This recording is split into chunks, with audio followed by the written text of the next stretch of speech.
और electronic media से वाबस्ता तमाम दोस्तों का तहे दिल से शुक्रिया अदा करना चाहता हूँ कि आपने शॉर्ट नोट्स में यहाँ पे तशरीफ़ लाया। उसके लिए मैं अपनी तंजीम की तरफ से, अपने लोगों की तरफ से, दिल के निया खानों से आपका शुक्रिया अदा करता हूँ। जैसा कि आपको मालूम है कि जम्मू कश्मीर के डेली वेजर्स कैजुअल लेबर्स का जो मामला है, ये एक इंसानी और समाजी मामला है। इस मामले के हवाले से यहाँ पे 1994 के बाद जितनी भी सरकारें आई, उन सरकारों ने कमेटियाँ, कमीशन तश्कील दे दिए इनकी रेगुलराइजेशन के हवाले से, इनकी मुस्तकिली के हवाले से। 27 फरवरी 2009 को उमर अब्दुल्ला साहब की सरबराही में जो सरकार चल रही थी, एनसीओ और कांग्रेस की कोलिशन सरकार चल रही थी, उन्होंने भी एक कैबिनेट सब कमेटी उस वक्त के फाइनेंस मिनिस्टर साहब की सरबराही में तश्कील दी। उसके बाद गवर्नर इंतज़ामिया ने, लेफ्टिनेंट गवर्नर इंतज़ामिया ने इस हवाले से कमेटियाँ, high power committee, high level committee, Aadhaar biometric committee तश्कील दी। उन्होंने भी अपने रिपोर्ट सबमिट किए। पीडीपी बीजेपी की सरकार में उस वक्त के ऑनरेबल फाइनेंस मिनिस्टर जनाब हसीब द्राबू साहब ने एक कमेटी तश्कील दी। उन्होंने भी अपनी रिपोर्ट पेश की और उस रिपोर्ट के तनाजुर में SRO 520 बनाया गया और उसमें हमारे साथ वादा किया गया कि 7th पे कमीशन इम्प्लीमेंट करने के बाद इसमें तरामीम किए जाएंगे और तमाम मराहत यहाँ के डेली वेजर्स कैजुअल लेबर्स को दिए जाएंगे। उसके बाद जो 5 अगस्त 2019 के बाद सरकारें चली गई, यहाँ पे एक नए दौर का आगाज हो गया। Honourable prime minister of India ने on the floor of house ऐलान किया, ऑनरेबल होम मिनिस्टर साहब ने जम्मू में ऐलान किया। यहाँ पे जो 36 यूनियन मिनिस्टर्स का डेलीगेशन आया, उन्होंने हमें आश्वासन दे दिया, लेकिन हालात आज तक बदले नहीं। फिर जब सरकार यहाँ की अवामी सरकार बनी, उमर अब्दुल्ला साहब ने इख्तियार संभाला तो एम्प्लॉय ज्वाइंट एक्शन कमेटी का एक वफद एम्प्लॉय ज्वाइंट एक्शन कमेटी के प्रेसिडेंट की सरबराही में उनसे मिला रायता ऑफिस में। मुबारकबादी के बाद हमने यहाँ पे जो बर्निंग इशू है, यहाँ का जो सियासी और यहाँ का जो समाजी और इंसानी मामला है डेली वेजर्स कैजुअल लेबर्स का,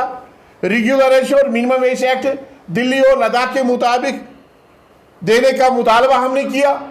तो उस वक्त उन्होंने हामी इस चीज़ की बरली की आज के बजट सेशन में इस मामले के हवाले से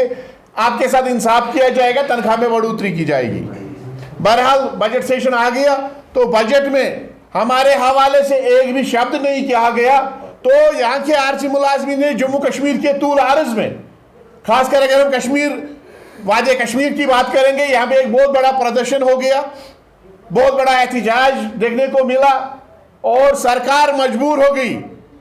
honourable chief minister of Jammu Kashmir जनाब उमर अब्दुल्ला साहब ने on the floor of house Hizb इख्तियार और हिज़्ब इख्तिलाफ के सामने इस बात का ऐलान किया कि हम डेली वेजर्स कैजुअल लेबर्स का मामला इंसानी और समाजी मामला समझते हैं, ये हमारे लिए दर्द दिल वाला मामला है। इसको हल करने के लिए हम एक और कमेटी तश्कील दे देंगे। इसका मतलब यह है कि 4-5 कमेटियां ऑलरेडी तश्कील दी गई थी, उन्होंने रिपोर्ट्स पेश किए थे, SROs पेश किए थे और उसके बाद 19 मार्च 2025 को चीफ सेक्रेटरी साहब की सरबराही में और एक कमेटी तश्कील दी और 19 सितंबर 2025 को उस कमेटी का जो मियाद है, उसका जो टाइम फ्रेम दिया गया था वो मुकम्मल हो जाता है। तो आज हम उस कमेटी के सरबराह और वर्दी चीफ सेक्रेटरी साहब और यहाँ के चीफ मिनिस्टर साहब की खिदमत में एक गुजारिश करना चाहते हैं कि जो कमेटी ने रिपोर्ट फ्रेम की है,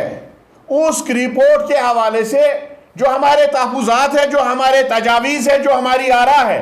रेगुलराइजेशन के हवाले से, मिनिमम वेज एक्ट के हवाले से, हम चाहते हैं कि हमें एक मौका फराहम किया जाए एम्प्लॉय ज्वाइंट एक्शन कमेटी को। यहाँ के मुलाजमीन जो 4.5 लाख और डेली वेजर्स कैजुअल लेबर्स का मुश्तरका प्लेटफॉर्म है, हमें एक मौका फराहम किया जाए ताकि हम अपनी बात उनके सामने रखें। और ये जो डेली वेजर्स कैजुअल लेबर्स का मामला है, जो मुख्तलिफ नामों के तहत मुख्तलिफ महकमों में काम कर रहे हैं, ये मामला हमेशा हमेशा के लिए हल हो जाए। ये फैसला और ये रिपोर्ट एक तरफा नहीं होना चाहिए। उससे क्या होता है, फिर कल को हम फिर से सड़कों का रुख करेंगे, नतीजा ये निकलेगा ये 6 महीने की जो एक्सरसाइज वो करेंगे वो भी बेसूद साबित हो जाएगी। इसलिए हमारा उनसे मुतालबा है कि इस रिपोर्ट को फाइनल करने से पहले, इस रिपोर्ट को कैबिनेट तक की अप्रूवल देने से पहले यहां के मुलाजिम नुमाइंदों को मदऊ किया जाए, उनके साथ उनकी जो तहफ़्फ़ुज़ात है, उनके जो खर्चात है, जो हमारी पेश तजावीज़ है, उस हवाले से सोचा जाए। और दूसरी बात, जो आज तक रिपोर्ट सबमिट किए हैं, चाहे वो काबीना सब कमेटी ने सबमिट किया, चाहे वो यहाँ की हाई पावर कमेटी ने सबमिट किया, चाहे वो आधार बायोमेट्रिक कमेटी ने सबमिट किया, चाहे वो पॉलिटिशियंस के मेन स्ट्रीम पॉलिटिशियंस के दौर में वो कमेटियां बनी, चाहे वो गवर्नर और लेफ्टिनेंट गवर्नर इंतजामिया के दौर में कमेटियां बनाई, उन कमेटियों ने जो रिपोर्ट पेश किए, जो SROs पेश किए, उन का मुताला करने के बाद, उनको स्टडी करने के बाद हमने उनका जब जायजा लिया, तो हम चाहते हैं उसको मद्देनजर रखते हुए सरकार और यहाँ की जो कमेटी डेलीवेजर्स के हवाले से बनाई गई, उनकी खिदमत में कुछ गुजारिशात करना चाहेंगे। हम रेगुलराइजेशन यहाँ के तमाम जितने भी आर्जी मुलाजमीन हैं मुख्तलिफ महकमों में, जिनको पुराने रिपोर्ट्स में नहीं लाया गया है, चाहे वो सीजनल है, HDF है, लैंड ओनर है, ITA वर्कर है, चाहे वो कंपा है, जितने भी यहाँ पे कैटेगरीज है, एजुकेशन वॉलंटियर्स है, CP वर्कर्स है, कंटेंजेंट पेड वर्कर्स है, लैंड ओनर्स है, ITA वर्कर्स, जितने भी यहाँ पे हैं, उन सब को इस दायरे में लाया जाए, ताकि इन सब का मामला हमेशा हमेशा के लिए हल हो जाए। हम सब ने अपनी जिंदगियों का प्राइम टाइम दे दिया है, 20 साल, 25 साल, 30 साल हमने यहाँ की सरकार की खिदमत में और यहाँ की आवाम की खिदमत में दी है। हम नहीं चाहते एक बार फिर हम रिपोर्ट सबमिट करने के बाद सड़कों का रुख करें। हमारी गुजारिशात है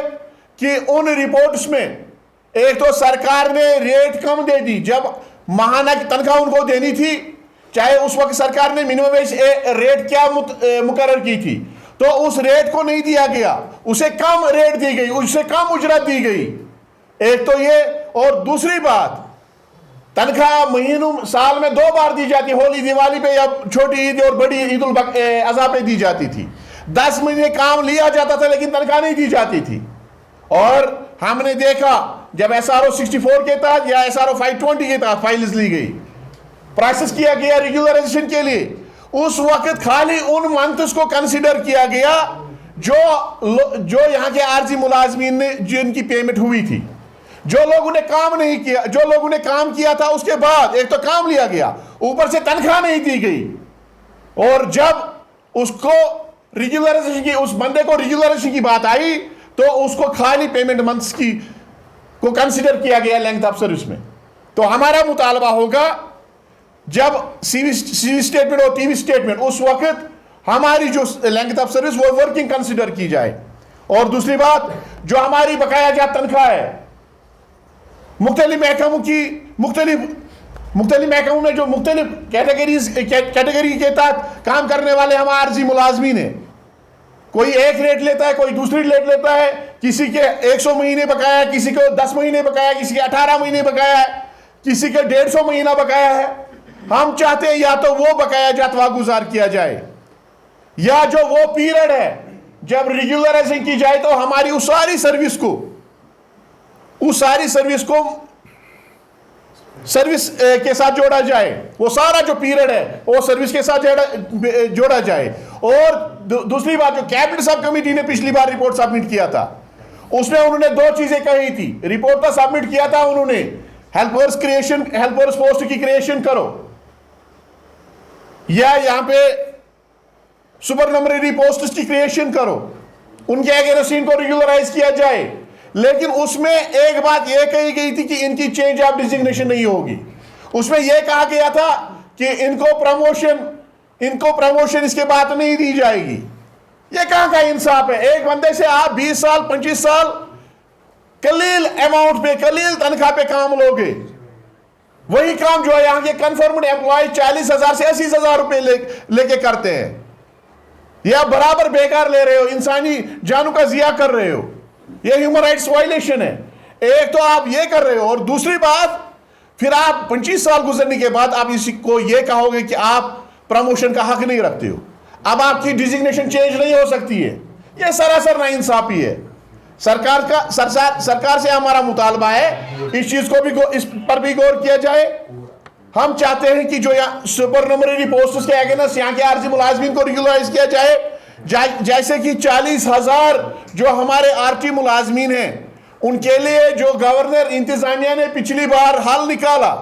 वही हल उन्हीं सुपरनुमरेरी पोस्ट्स के अगेंस्ट यहाँ के आरजी मुलाजमीन को रेगुलर किया जाए। अगर सरकार चाहती है कि हम एक फेज में नहीं कर सकते हैं, तो एम्प्लॉय ज्वाइंट एक्शन कमेटी इसके लिए उनको एक तजवीज़ पेश करती है कि आप फेज वाइज रेगुलराइजेशन करिए, हमें कोई एतराज नहीं है। लेकिन जो लोग रह जाते हैं, जिनको वेट करना पड़ेगा, उनकी तनख्वाह तब तक